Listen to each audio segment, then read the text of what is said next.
Hello, and welcome to another episode of On the Floor with Wayne and Rob. I'm Wayne Highlander, Director of Sales for Bona Adhesives. I'm Rob Johnson from Bona Training. What's happening, Rob? Not much. How you feeling, buddy? None of your business. I thought this episode would be a good one to look back at. What do you say? Let's take a look. Hello, and welcome to another episode of On the Floor with Wayne and Rob. I'm Wayne Highlander, National Sales Manager for Bona Adhesives. And I'm Rob Johnson, newly appointed head chef of Chef Boyardee. How's that? Oh, dude. Huh? I owe you big time, man. Come on, baby. I'll know tomorrow. Judy's making the spaghetti. You sent me the most elaborate spaghetti recipe I have ever seen in my life. And my wife is all about it, man. We went out and bought everything you said to buy. We're going to do that. And it's like 14 hours of cooking. But thank you. It's a process, okay? That's why you make so much of it. Like I said, that recipe that I gave you, that's about 30 pounds of sauce, meatballs, and sausage. That's what Judy said. It's going to last you for a year. Well, she cut the recipe in half. I was going to recommend that. Yep. Yeah, there's just the two of us. So, all right. As soon as it cools down, we bagged it in like 1 gallon Ziplocs. Mm-hmm. And freeze it, and then start doling it out to the kids. Each kid will get a couple of bags. I mean, it's crazy how much sauce. Even splitting it in half, you're going to be shocked. I'm not. I can tell how much sauce. Yeah. So thank you for that. I didn't realize it was so hard until I started writing it all down. I knew that was a lot of work for you. Seriously, I really do. And you took pictures of every step of the way, so I really do appreciate that. I know I hounded you, so thank you. Well, I just hope it'll definitely be worth it. So tomorrow morning you'll be in hog heaven. Yeah. All right, hey, Rob. Before we get going, yeah, got to give a shout out to Pauline. Mm-hmm. Tomorrow will be 38 years. Oh, congratulations, man! 38 years. Yes. Congratulations. That's very excited for you. Yeah. I told you that I've been married 40 years, right? Of course. First 38 years were easy. It's the last two that were the tough one, huh? Yes. No, congratulations, man. That's pretty darn cool. And you didn't get her anything for the 40th, or did you? No, you did. You went out and got her flowers, right? Absolutely, I did. Yeah. Aren't you going to ask me what I got her for her anniversary? I'm sorry, I got sidetracked. What did you get her for your anniversary, Rob? 38 years. What is that? 38 years. I didn't look up what 38 years was, but this year I got her lumbar pillows. Holiday personalized lumbar pillows. I'll send you a couple of pictures of them. I got her a Halloween, a Thanksgiving, and a Christmas. I look forward to those. Yeah. And the things are like the Halloween pillow is skeletons with all the grandkids' name under it. Oh, that's nice. Skeletons with the kids. That's nice. Pauline loves that kind of stuff. What is like a lumbar pillow do? Lumbar, they're like 12 by 22 inches. Okay. Right? Like that big. Yeah. 12 by 22. Like all pillows? And you put it, lumbar, you put it on the back of when you're sitting on a chair. Oh, so they're not for bed. They're for like watching TV. Yeah. Like you see it on the couches and stuff. Lumbar pillows. You guys don't sit up in bed and watch TV, do you? No. Okay. No, we lay down. Yeah, cool. All right, good. I'm not crazy about watching TV in bed. No, I'm not either. I'm not I just go to sleep too quick. Yeah. Yeah. Once I'm laying down, it's over. Yeah. Amen. All right, Rob, we got a lot of ground to cover. I was thinking about this, and I was hoping I would remember this because I was driving as this crossed my mind, and we talked about one of our other episodes about the fisherman that got caught cheating with a walleye tournament. But this is not related to that. I was in a bass tournament once, and I was paired up with a big name fisherman. Like this guy was very well known in the area. I mean, he was always on the leaderboard and a super good fisherman. And I thought, wow, what a thrill to be going fishing with this guy, right? And as we were fishing, he caught a small fish. You know, during the heat of the day, we were having a decent day, but not a great day. He caught a small fish. It wasn't going to help his weight any at all, and it got off the hook, and it was bouncing around on the boat, on the floor of the boat, right? And he kicked it out into the water, and it just kind of turned me off. You know what I mean? That he was so focused on winning that he lost his appreciation of the sport and the fish.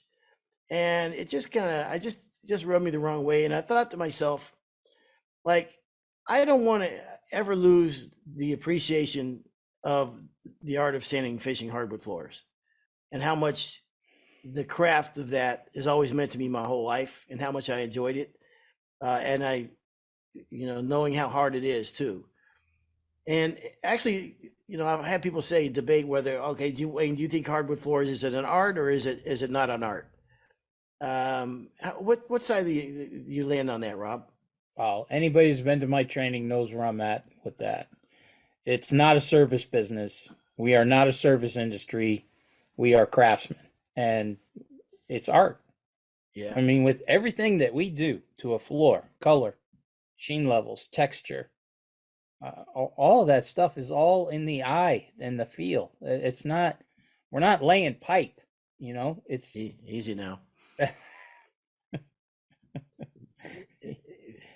But no, anybody who doesn't think that this is not a craft, and it's a hard craft too. Mm-hmm. It's not an easy craft. I mean, we've done it. We know the deal. Mm-hmm. We know what everybody's going through out there. It's tough, but no, it is art. I mean, think about it. We're waiting for stuff to dry to make sure that everything looks okay, because we just still don't know what's going to happen or what could happen. Mm-hmm. We all see these fancy floors on social media and what have you, and I love them, and we all love that, with the cool stuff that's out there.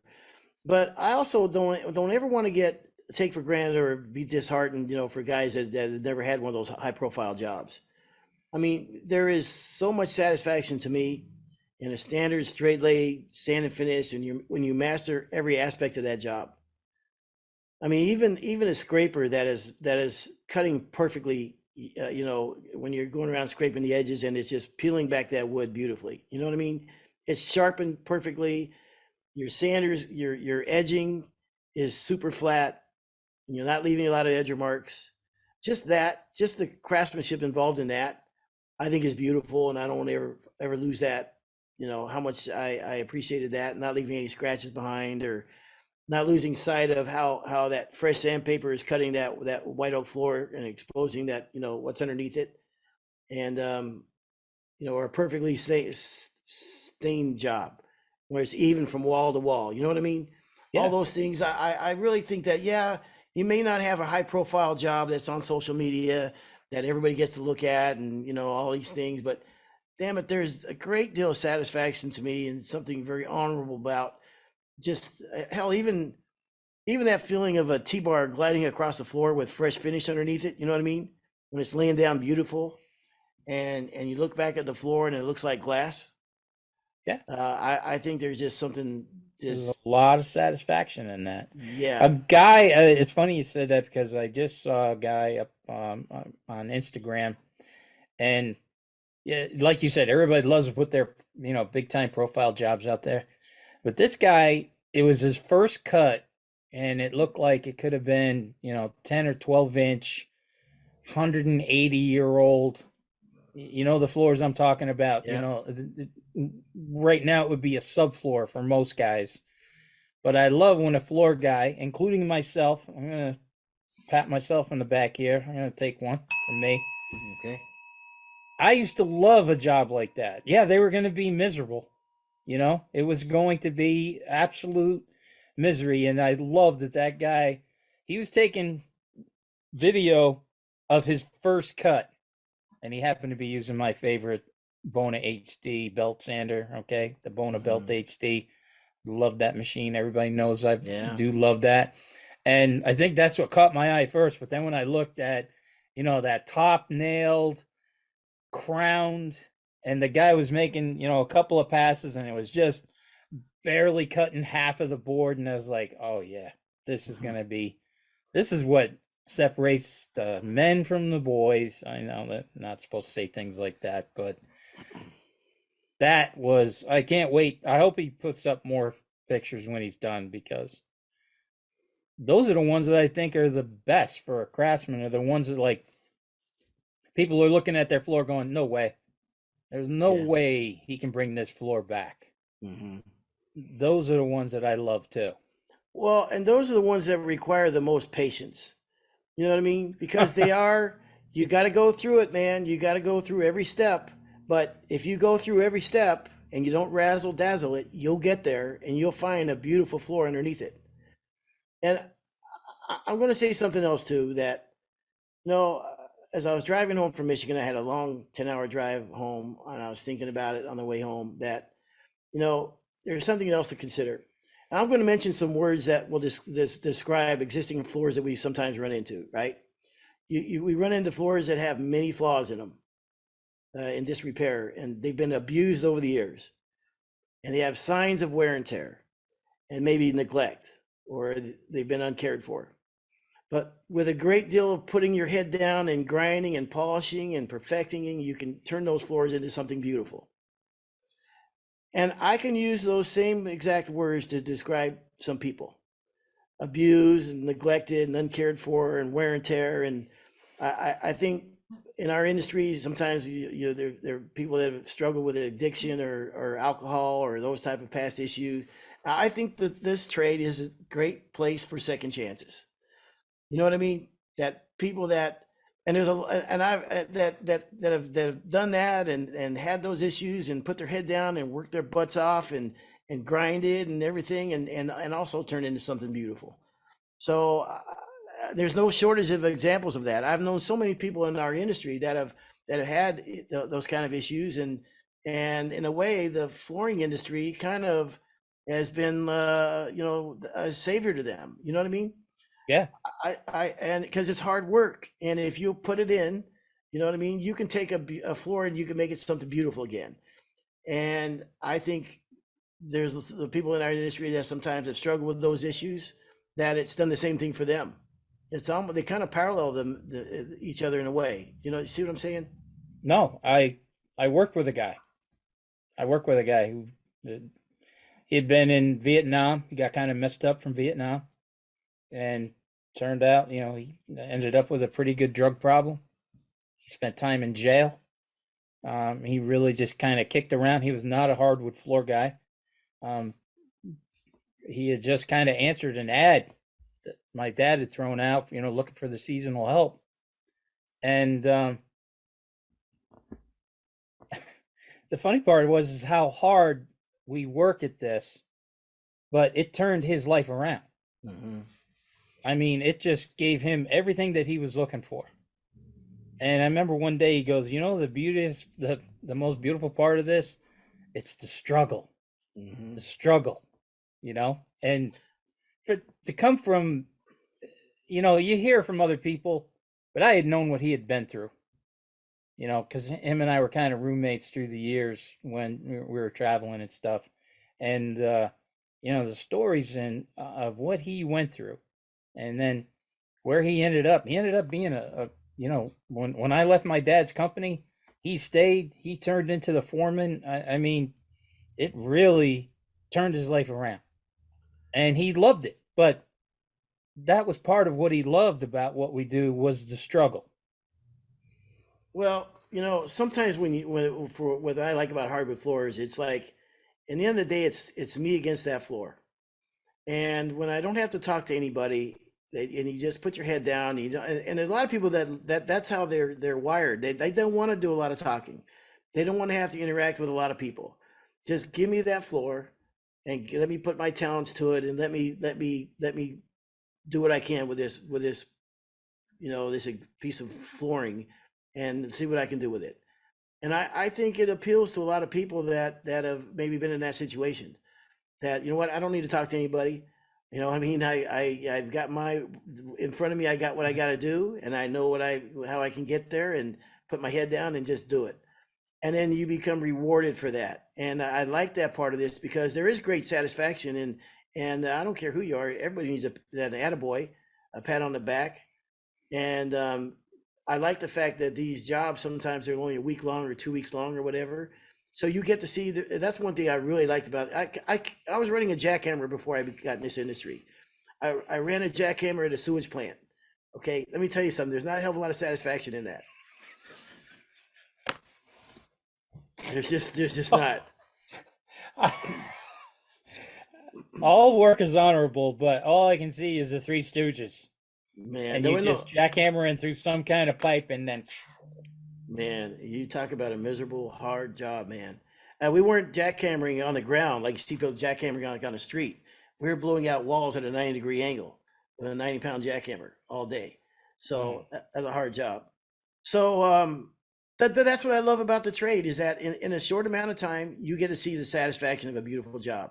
And most of the time, you're seeing a grateful homeowner or a builder that like really appreciates it now more than ever because it's harder to find guys. So I love the fact that this is a great career for people that need a second chance, maybe. You know what I mean? And I'll tell you, I know more than I can tell you of people that maybe struggle with addiction or alcohol or things in the past or whatever. That it starts you at zero. Like, you know what? None of that matters. The trade would be a great place for you. So I don't know. Just on the way home, I was just kind of thinking about it. And thought maybe we would talk about it a little bit. No, that guy that was his story. That was his exact story. Okay, he was down. He was down and out, and it was just amazing to see what he turned into after about 10 years. I mean, the change that he went through in his life and everything was just amazing. Well, there's something about learning a craft that instills confidence. And then a little bit better, a little bit more responsibility, and then pretty soon you turn around and you're a craftsman. You're doing something that people with college degrees can't do in fancy house or whatever that would love to be able to have the skills or even myself now, like I don't want to like I need to replace my front porch. It's too hard. I don't want to do it. I've done it all. I've done all that. You know what I mean? And so, I mean, there's people that need the service, and so I just think there's something about that, man, that instills confidence.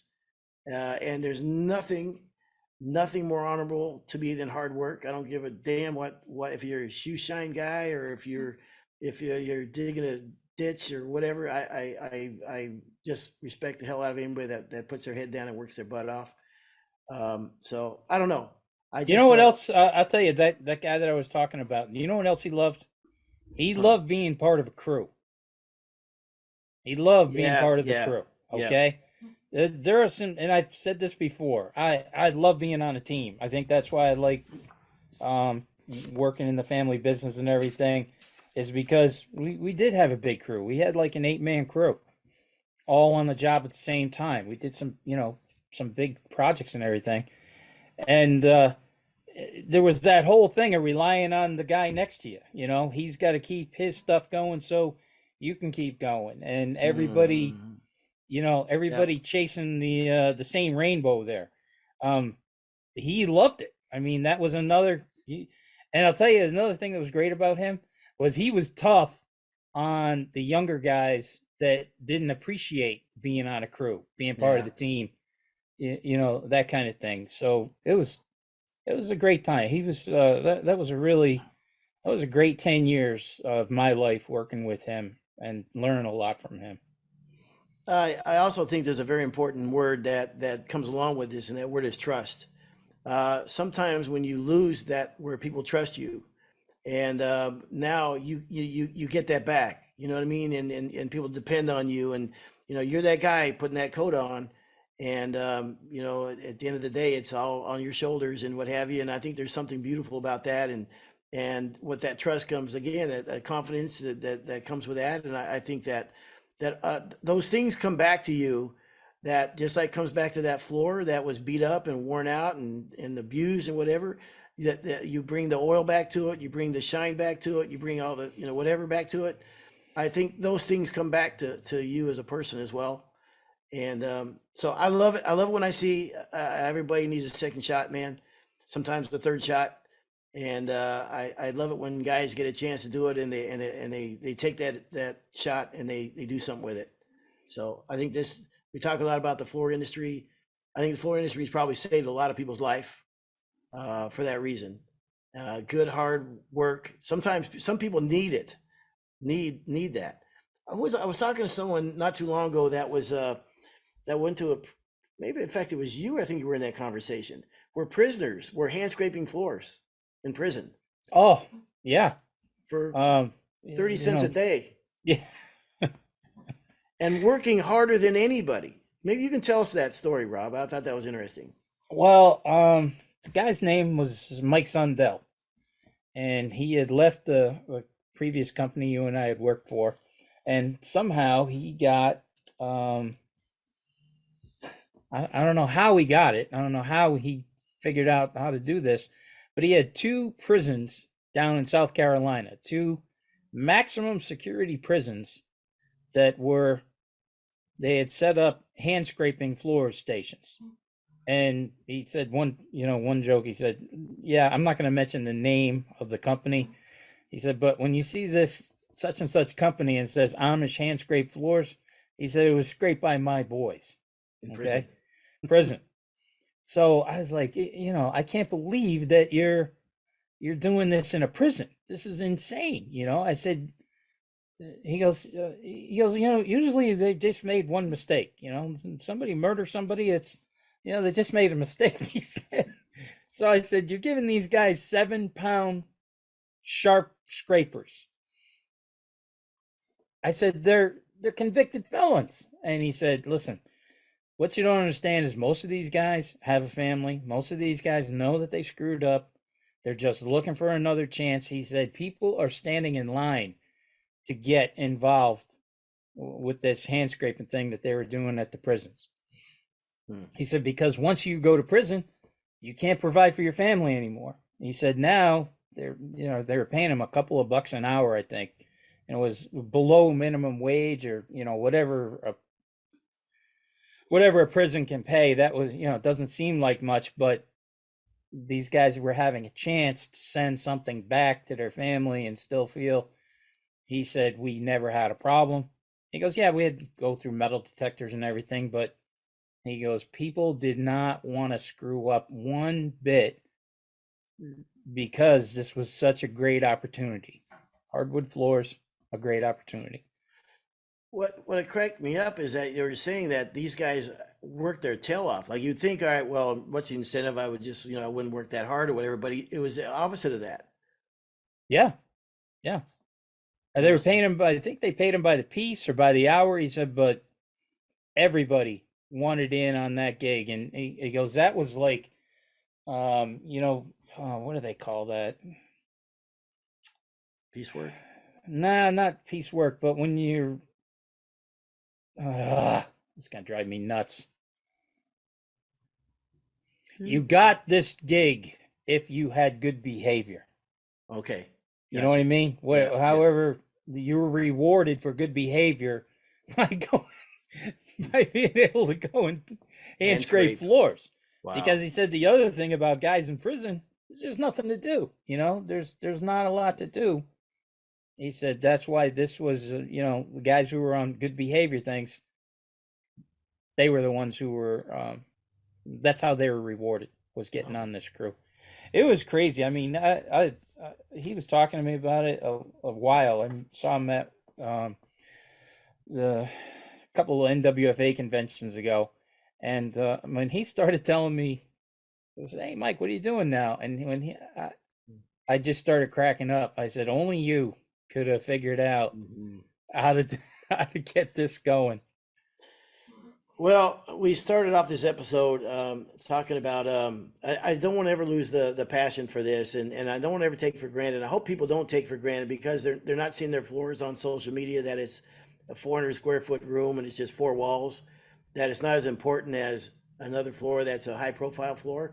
There is beauty and honor and art in all of this. Just the taking a floor from the condition it was in and bringing it up to what you can do with it. I hope that never goes away for people, because that doesn't for me. I still appreciate a floor that's just a regular routine floor, nothing fancy about it. As much as I do, as long as it's done right, you know what I mean? It's done right, and it's beautifully flat and everything. Then to me, that's just as important as one that's a fancy floor that we see, and probably probably made more money in some cases than some of those floors that we're seeing. So there's not a damn thing wrong with that. You know, when Bum was, I don't know, I think he was around 12. We had gone. He was really starting to, operate some equipment, and he was really starting to sand floors with me during the summer.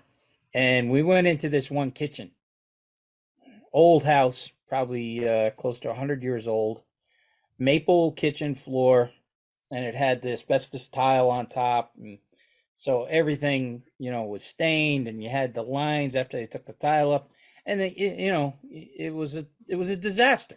Mm-hmm. It was a disaster. And the lady, when we're getting there unloading everything, she's like, I know you didn't know what the floor looked like when you did the estimate because of the tile, and just do the best you can. And I was like, yeah, no problem, and Bum's looking at me like, oh my God, what? And I kind of know that this is going to look good. Mm-hmm. The tile and the glue and everything was all dry. So actually, I think the tile did a great job of protecting the floor. Okay. Yeah. Yeah. So we sanded it, and he's getting all jumpy, like, wow. And I'm like, yeah, whatever. We get a coat on. Just as we're, loading up after we coated it, the homeowner, she comes home. She's standing in the doorway, and she starts crying. Mm.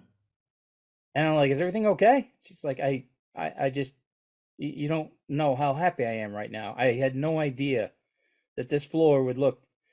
And I'm just kind of like, yeah, well, yeah, that's tile, that's what we do, right? We're driving home, and that's what I think what really set Bum on the path that he's on now with doing floors. Because I remember him driving home, and he just kept saying the same thing. He's like, I can't believe, we changed her life. We've made her so happy. He saw the whole craft and art, and what it looked like and what it looks like now, and how it affects people and all that. And the whole time I'm like, yeah, whatever, Right. Yeah. It's funny. I can tell you the same thing. I was in San Francisco. I still remember, and it was probably in the first month or two that I was doing floors, and it was under linoleum, and you couldn't really see much about the floors at all. You couldn't really make them out. Just you knew they were hardwood, and we sanded them, and there was walnut diamonds in the border. We had no idea. She had no idea, and everything cleaned off like Snow White. And I mean, she came home, and I don't know who was more blown away, her or me. Yeah, I fell in love at that moment. You found a buried treasure. Yeah, not with her, with the floor, Rob. I mean, I absolutely was blown away that this could happen, and that's probably what got me too. So, love it. All right, Rob. Well, hey, look, man, it's always a pleasure every week getting a chance to visit with you. I feel like it's just like a fireside chat, just me and you talking once a week. It's kind of weird and nice at the same time, man. So. Thanks, Rob, for everything. Oh, my pleasure, buddy. All right. I'm going to try your spaghetti sauce here in the next few days. I'll let you know how it turns out. Oh, man. You are going to be pumped. All right. So you're going to cook it all night, right? You're going to cook it all night tonight. Yep. Slow. Yep. Very low heat. All dialed in. And tomorrow morning, for breakfast, around 10 o'clock, turn it off. Let it cool down all day. Okay. And reheat a little bit that night. Forget about it. All right. Best you ever had. Bada boom, bada bing.